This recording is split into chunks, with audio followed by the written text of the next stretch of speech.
They will be coming and speaking with us. I'm not sure exactly when they will be coming over, but we're still here waiting for more to Ryan and Michelle.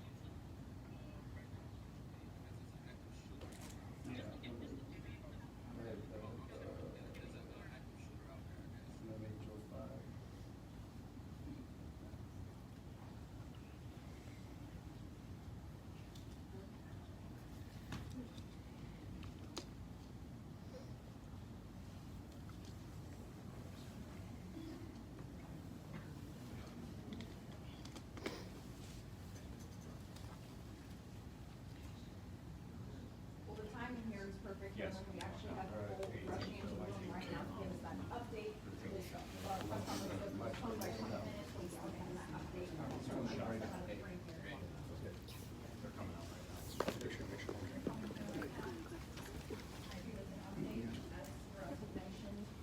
Yes.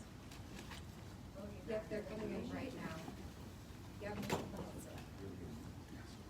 Just stepped in.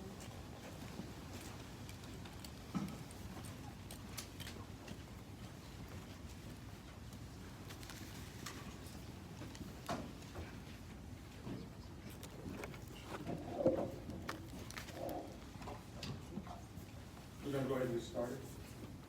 Good afternoon, or good evening, excuse me. I'm Marlon Lynch, Vice President for Public Safety, Chief of Police here at Michigan State University. Tragic series of events have occurred here this evening. We've had tremendous amount of support from our community, to include our law enforcement partners who are here with me at the moment as well. Standing at the far right, we have Eaton County Prosecutor John Lane. Next to him, we have Sheriff Scott Wigglesworth, Special Agent in Charge of FBI, Jim Taraska, and you've already met Deputy Chief Chris Rosman. Wanted to thank you for coming to share us as we update our community in regards to tonight's events. We will get directly to the most recent update with that, and then we'll have comment and questions.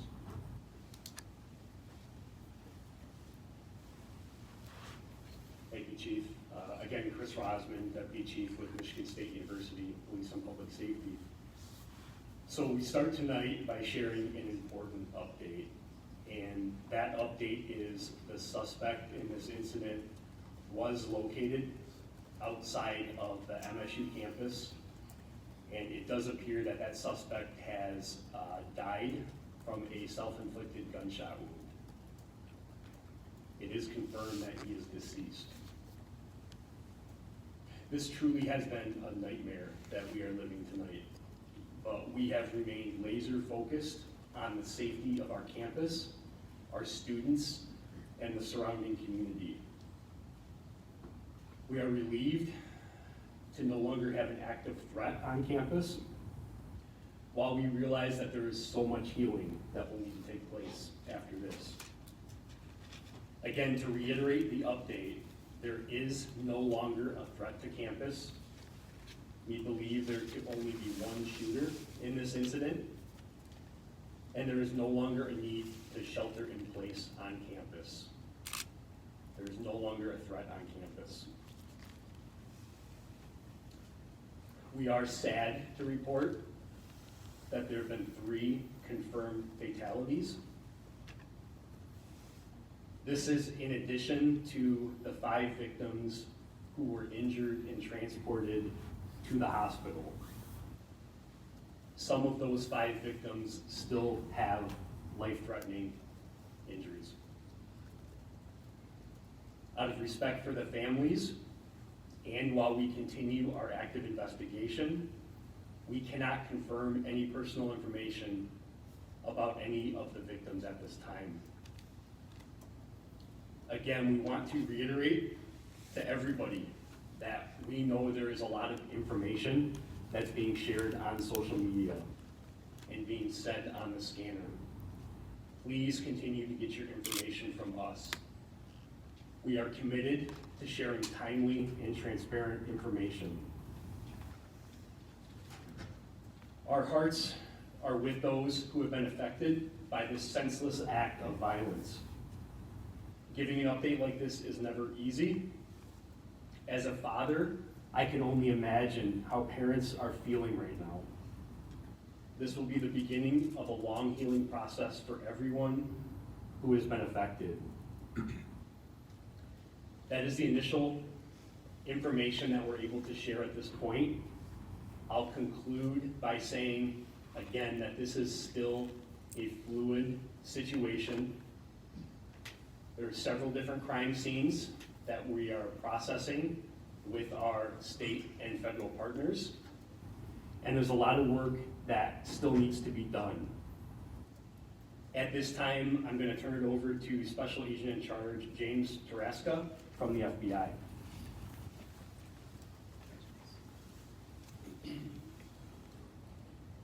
Good evening.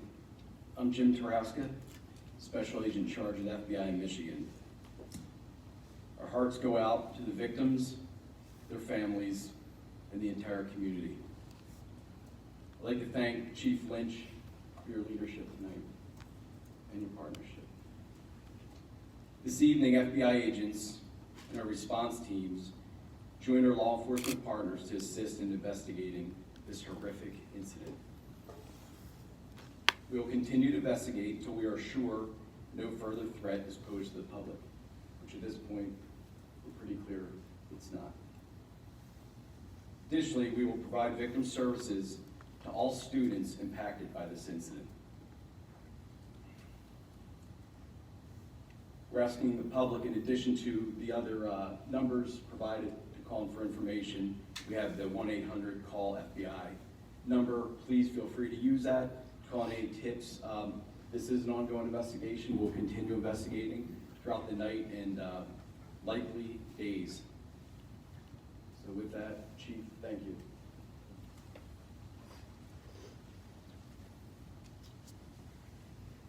In addition to the FBI tip line, we have countless investigators from not only the MSU Police and Public Safety, but our local, county, state, and federal partners assisting us with this investigation, and there still is a lot to do.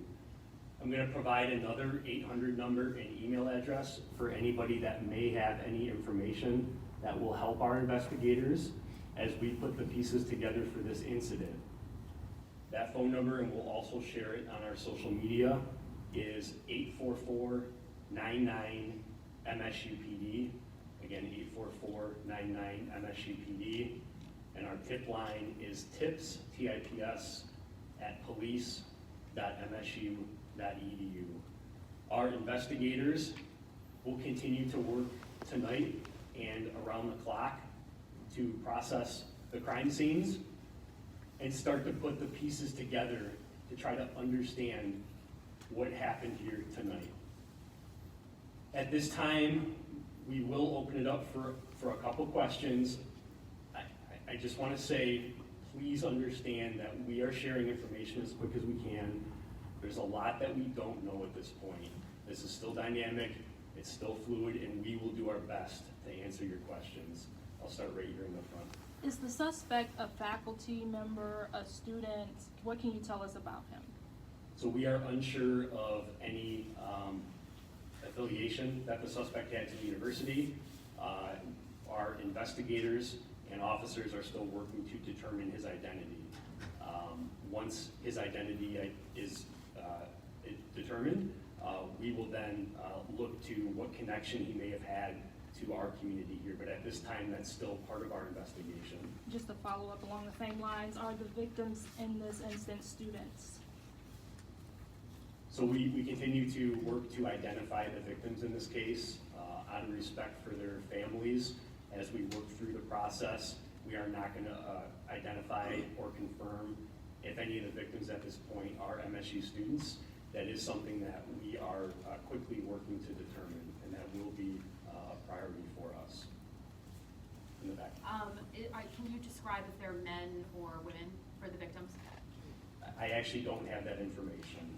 All we can confirm at this point is 3 fatalities at the scene on campus and 5 victims that were transported. That is all the information that we have. However, we will work to determine the specific identity of those victims and their affiliation to campus, if any. Over here. Were the shootings limited to the Union and Berkey? And then also, there were reports that the suspect was found with a backpack with magazines and another gun. Are you able to state that, please? So the first question was the location of the shootings. We can confirm that the first shooting occurred at Berkey Hall, and the second subsequent shooting occurred at the MSU Union, which is adjacent to Berkey Hall. Victims were located at both of those locations. There were no other scenes or a shooting did not take place at any other location. There were erroneous reports that there were additional shooting scenes, and that is not true. The question about what the suspect had in his possession when he was contacted, I cannot confirm that right now. We did release some pictures of the suspect. I cannot confirm if he was possessing a bag at that time. Over here. Do we know what type of gun was used? We do not at this point. We do not have that information. That will be part of this investigation in terms of what type of weapon was used. We do not have that information at this time. Our investigators are working, that's part of the investigation that we're putting the pieces together right now. Go over here. Do you have any information about what the motive was for this? We have absolutely no information right now on what the motive is, and I can't even begin to imagine what that motive would be. That will obviously be part of our investigation. I know that that is going to be a question that lingers on everybody's mind. We will do our best to determine that, but at this time we have no idea.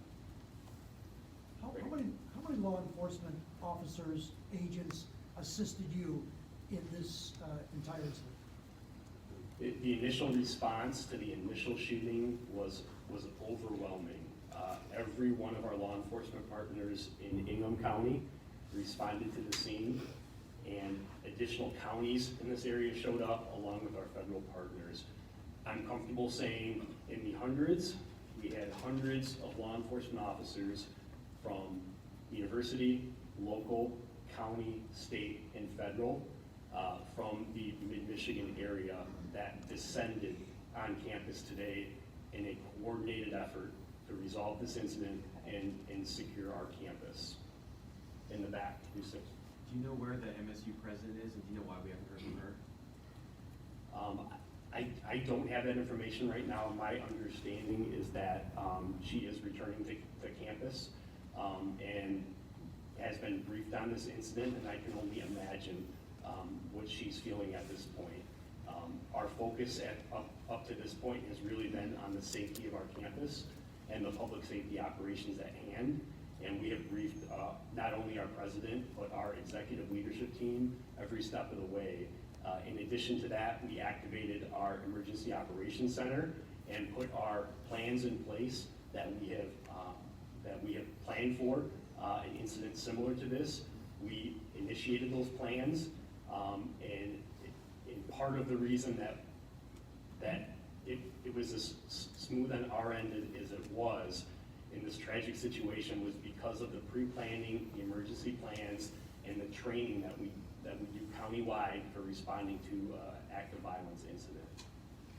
In the back. Can you confirm how many fatalities and injuries there were at each shooting location, and how many people were at those locations when the shooting started?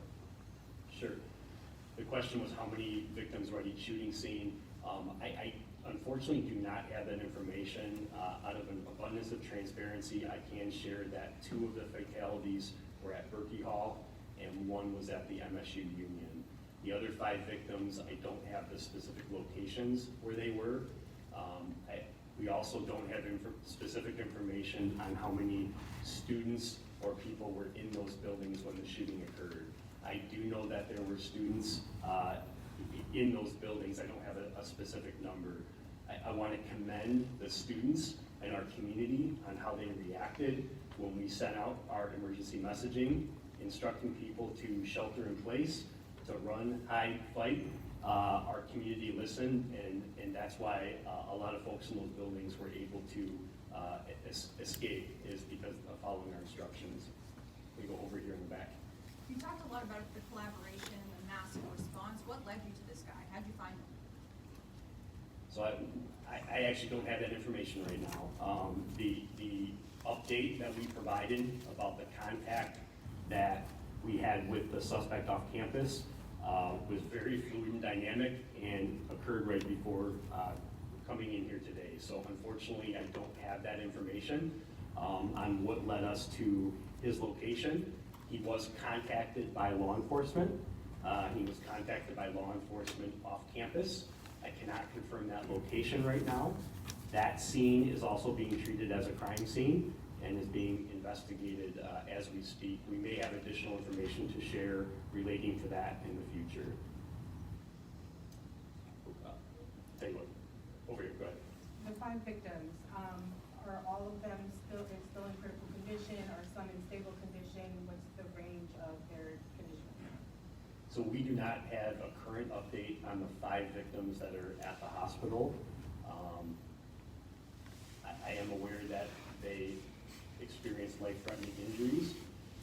We hope to have an update from the hospital, and I think at future briefings, we will have a representative from the hospital here that may be able to share additional information as well.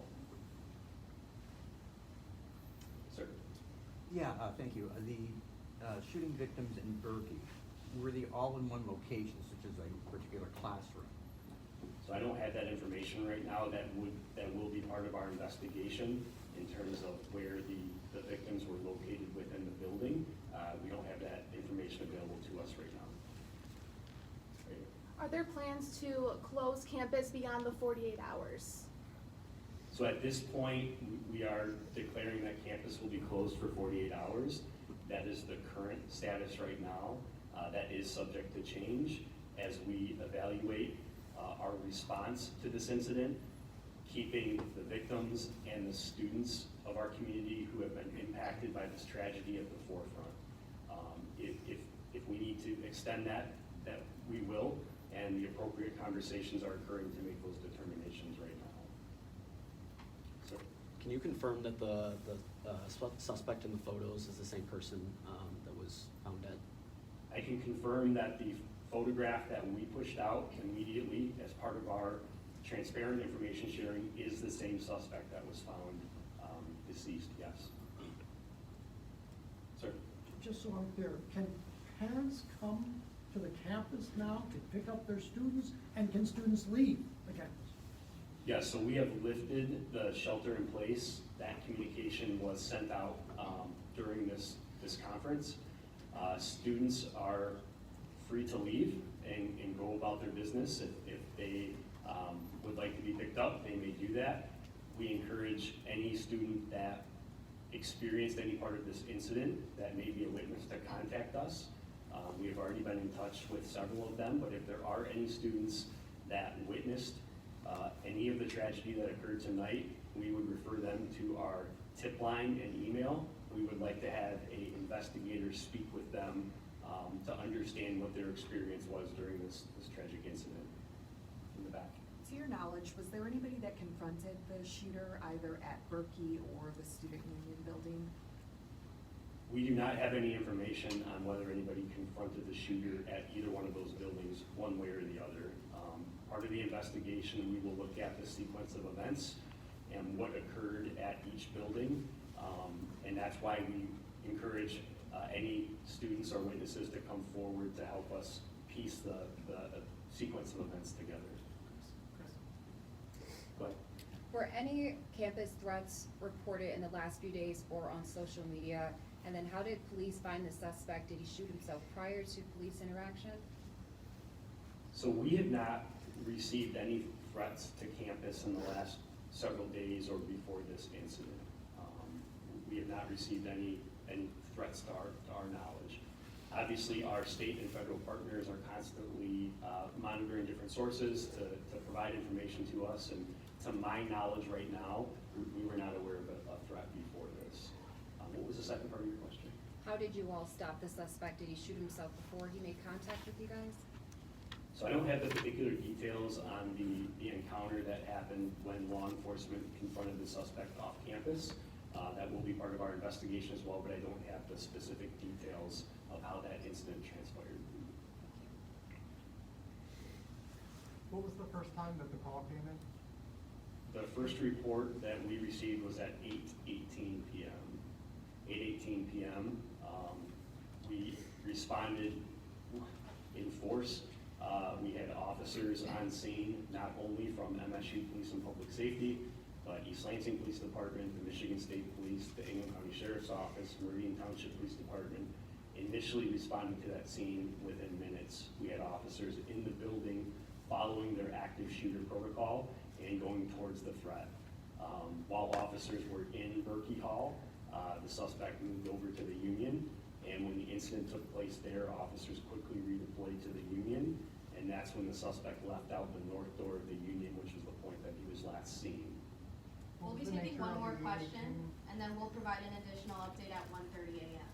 So we'll take one more question, and we are gonna do another update at 1:30, which is less than an hour from now. Go ahead. I know the scene with the shooter is still ongoing, you just found out about it, but do you know, was he in an off-campus apartment, in a car? What was the location in which you found the suspect? So we're not gonna share any information right now about that specific location where that occurred. I can assure you that it was off campus. It wasn't directly near campus at all. It was in an off-campus location. Because that scene is still active as well, we're not gonna disclose that particular location right now. So again, we really do appreciate everyone. Go ahead. I'm gonna turn it back over to the Vice President. I just wanted to end it with this particular comment. We can't describe and appreciate the response that we have from our partners in our community. The number of police officers, emergency medical service, fire departments that showed up literally within minutes to support this effort is completely overwhelming with that. If you were on campus at the time, you saw it with that. They're still there, still clearing buildings, a very methodical process. We have the numbers to do it, and it's only because of the relationships that we have here locally and the ability to train and partner constantly, and the communication is always there. It's a situation that when one department receives the call, everybody does with that. We're extremely grateful for our relationships. It would not have been as thorough and as expedient and efficient that it has been to this point without those partnerships. I just wanted to take a moment to thank our partners with that, as well as our community for being responsive to the messaging that was sent to them this evening. Thank you, and we'll see you at 1:30.